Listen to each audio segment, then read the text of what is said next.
না আসলে দেখেন মানে টু বি অনেস্ট আজকে দিনের শুরু থেকেই অনেক ড্রামা দেখছি আমরা সব প্লেয়াররাই। পরে লাস্টের দিকে আমি যতটুকু শুনছি যে টিম ম্যানেজমেন্ট থেকে নাকি টাকা নিয়েও ফরেন প্লেয়ারদের রুমে নক করছে, কেউ গেটই খুলে নেই। পরে লাস্ট মোমেন্টে তো আমরা লোকাল প্লেয়াররাই ছিলাম। তো এখন যেটা করছি যে সবাই মিলে এবং ম্যানেজার কোচ সবাই মিলে মানে শুরুতে একটু আপসেট ছিল, আমরাও ছিলাম। তো যখন 120 হলো এবং আমরা ব্যাটিং করে দেখলাম যে আসলে একটু এত ইজি না আজকের উইকেটটাতে। সো 100 হয়তো 15-20 রান শর্ট ছিল, বাট টিম এফোর্ট আর সবার কন্ট্রিবিউশন এবং দিল থেকে চেষ্টা করার রিওয়ার্ডটা লাস্টে পাওয়া গেছে।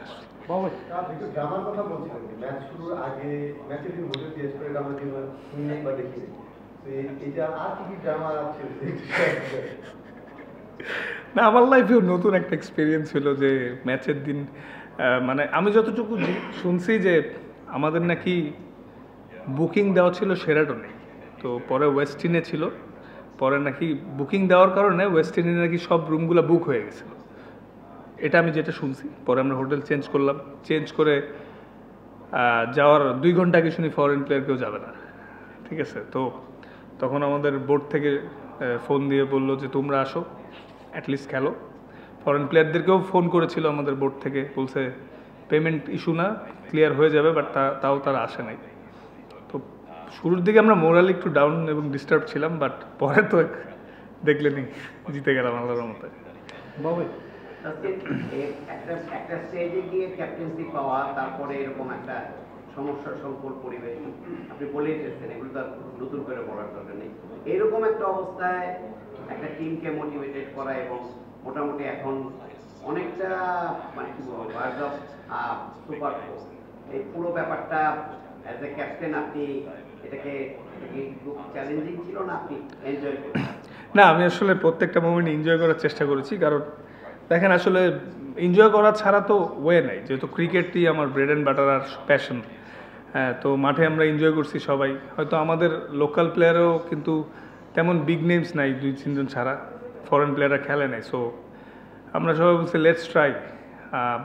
সবাই অনেক পজিটিভ ছিল, আমি এনজয় করছি প্রত্যেকটা মুহূর্তে এবং সাহস করে করে চেঞ্জ করছি। এবং যেই যখন বোলিং আসছে সাপোর্ট করার ট্রাই করছি যে আমাদের হারানোর তেমন কিছু নাই, বাট আমরা আমাদের সেরাটা দিয়ে দেখতে পারি শেষ পর্যন্ত কী হয়। এবং পরে লাস্টে আমাদের রেজাল্ট আসছে, এনজয় করেছি। একমাত্র ওয়ালটন এসি দিচ্ছে 1 বছরের রিপ্লেসমেন্ট গ্যারান্টি। তো দেরি আছে না, এখন আসলে আরও কালকে একটা ম্যাচ আছে, প্রসেসেই থাকি। যখন সময় হবে সব কিছু সময়ের সাথে সাথে হবে। তকদির বলেও কিছু জিনিস আছে, সামনে অনেক ক্রিকেট খেলা আছে। জাস্ট ভাইয়া অ্যাজ এ ক্রিকেটার হিসেবে আমি এনজয় করতে চাই ক্রিকেটটারে, আর ইমপ্রুভমেন্টের ধারাবাহিকতাটা ধরে রাখতে চাই, আর আল্লাহ যাতে আমরা সুস্থ রাখে এটাই চাওয়া। আসলে ওইগুলো নিয়ে এখন তেমন চিন্তা করছি না, যদি সময় আসলে কখন আসলে পরে দেখা যাবে। যখন খেলেন, খারাপ খেললে সোশ্যাল মিডিয়াতে ট্রল হয় আর সমালোচনা, সেটা এক ধরনের বিষয় আর কি, পারফরমেন্সের কারণে শুনেন। তো এইখানে আপনারা ফ্র্যাঞ্চাইজি লিগ খেলছেন, একটা ফ্র্যাঞ্চাইজি হয়ে, এবং একটু উইক টিম নিয়েও কিন্তু আপনারা 5টা ম্যাচ জিতেছেন এবং 2বার রংপুরকে হারিয়েছেন। এত সাকসেসের মধ্যেও আপনার পার্সোনাল কিছু অ্যাচিভমেন্টও আছে। এর মধ্যেও যে এই যে নেগেটিভ আলোচনা, হোটেলে আপনাদের সমস্যা হচ্ছে, মালিকের সমস্যা হচ্ছে, টাকা না পাওয়া, এবং একদমই খুব ছোটখাটো বিষয় মানে এর চেয়ে মানে নগণ্য বিষয় বা এর চেয়ে বাজে আলোচনা টিমকে নিয়ে হইতে পারে। হ্যাঁ, আপনার সোশ্যাল লাইফ, ফ্যামিলি লাইফ, বা আপনি ইন্টারন্যাশনাল যে আপনার যে কালার, আপনি একটা ক্রিকেটার, আপনি কেমন ফিল করেন? টু বি অনেস্ট, শুধু আমি না ভাইয়া, টিমের কেউই যখন এরকম ঘটে ভালো ফিল করে না। কারণ দিন শেষে আমরা বিপিএল আমাদের সবচেয়ে বড় টুর্নামেন্ট, এই টুর্নামেন্টে আমাদের সবার একটা এক্সপেকটেশন থাকে যে শান্তিপূর্ণ পরিবেশে থেকে খেলবো। কারণ যে পরিমাণ ক্রাউড হচ্ছে সব মিলে আগের তুলনায় জমজমাট বিপিএল হচ্ছে, কিন্তু আনফর্চুনেটলি আমাদের টিমের বিভিন্ন রকম প্রবলেম হয়েছিল। কিন্তু আসলে সবাই মিলে একটাই বারবার বলছিলাম যে যেহেতু আমাদের সবার নিজের প্রুফ করার জায়গায় একটা, যতই মানে সমস্যা হোক এগুলো মানে একটা সাইডে রেখে মাঠে এনজয় করতে হবে। কারণ সবার bread and butter, career, national team সব কিছু নিজেকে প্রুফ করার মঞ্চই এটা। তো এই জিনিসগুলোই আমাদের টিমের লোকাল প্লেয়ারদের আজকে সবাই বুস্ট আপ করছে।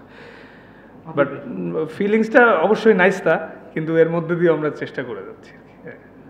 আজকে ম্যাম দীর্ঘদিন ক্রিকেট খেলছেন, আপনার জীবনে কখনো এরকম হয়েছে সকালবেলা হোটেলে জানলেন যে হোটেল থেকে বেরিয়ে যেতে হবে,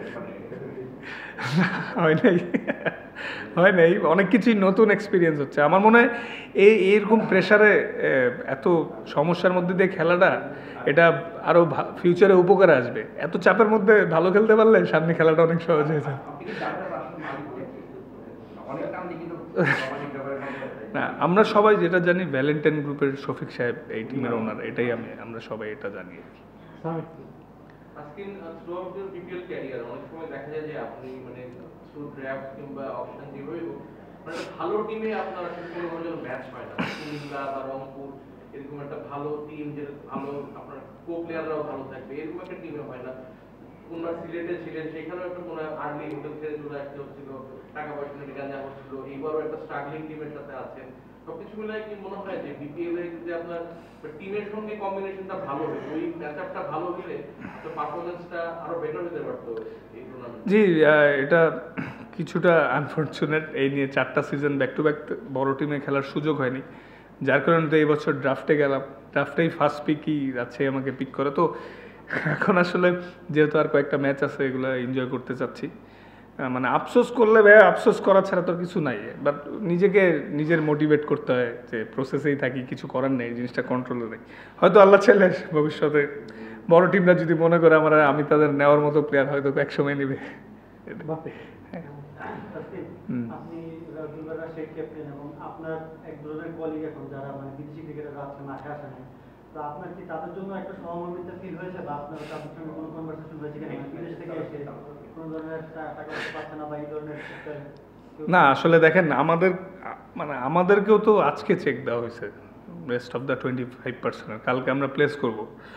তো তো ওইটা হইলে আর কি করার, আই হোপ নট কোনো বাউন্স টাউন্স না হোক। হ্যাঁ,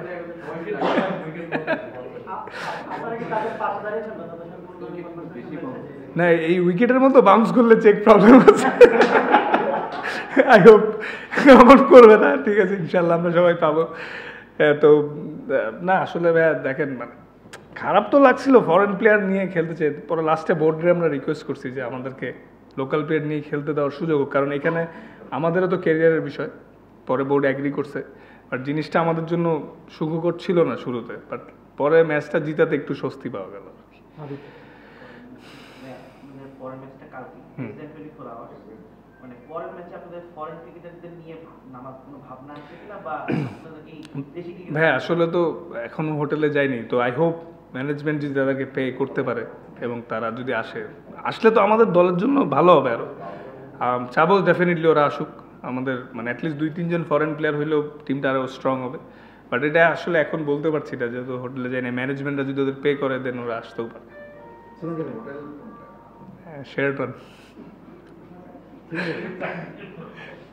যাই ভাই। হ্যাঁ, আপনাদের পেমেন্টের যে বিষয়টা আমি যতটুকু শুনেছি যে বিসিবি একটা আশ্বস্ত করেছে যে দে উইল পে। হ্যাঁ হ্যাঁ হ্যাঁ হ্যাঁ হ্যাঁ, বিসিবি এটা উইল পে এবং আপনাদের আপনারা এখানে মাঠে আসছেন খেলতে। জি জি জি জি 65 লাখ টাকার একটা চেক তাদের হাতে জমা আছে, যদিও সেটা ক্যাশ হবে কি হবে সেটা পরের কথা।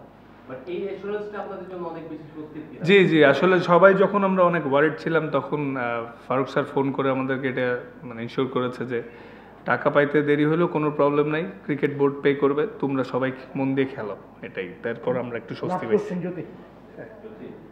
যেটা বলেন প্রথম দিকেই বলছেন যে টাকা নিয়ে দরজায় ঘোরা মারছিল, এই বিষয়টা একটু ক্লিয়ার করবেন? এটা আমি শুনেছি ম্যাচ শেষে যে ম্যানেজারকে বলা হয়েছে যে লাস্টে পয়সা নিয়েও নাকি ওদের নক করেছে, ওরা গেটই খুলে নেয়, ওরা ভাবছে যে এমনি রিকোয়েস্ট করতে আসছিল। ক্যাপ্টেন হিসেবে তো আপনার সাথে হয়তো বা আমি গেছিলাম, পরে ওরা বললো যে লুক মানে টাকা না দিলে আমরা যাবো না। বললাম ঠিক আছে, ইয়োর কল। আমি আর কি বলবো, আমিও তো প্লেয়ার। Thank you.